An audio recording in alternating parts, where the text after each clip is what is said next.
前议长郭信良被控介入安南区电西自办市地中的案，甲当地里长高敬建合流，以提伊买卖智慧为由，照势照短收贿1300万一案。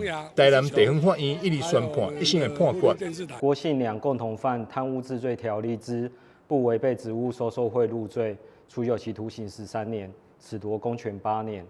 为扣案犯罪所得新台币650万元没收。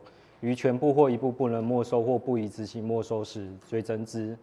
高进健非公务员与公务员共同犯贪污治罪条例之不违背职务收受贿赂罪，处有期徒刑9年，褫夺公权4年。为扣案犯罪所得新台币650万元没收，于全部或一部不能没收或不宜执行没收时，追征之。又教唆犯伪证罪，处有期徒刑6月。伫知影一审判决结果，郭信良也发出声明指出，伊本人绝对清白，这件代志绝对甲伊无关，伊也继续上诉，捍卫家己的清白。信良绝对是清白的，这个代志绝对甲我本人拢无任何的关系。我本人从来无用我的职务来收取到任何一角银。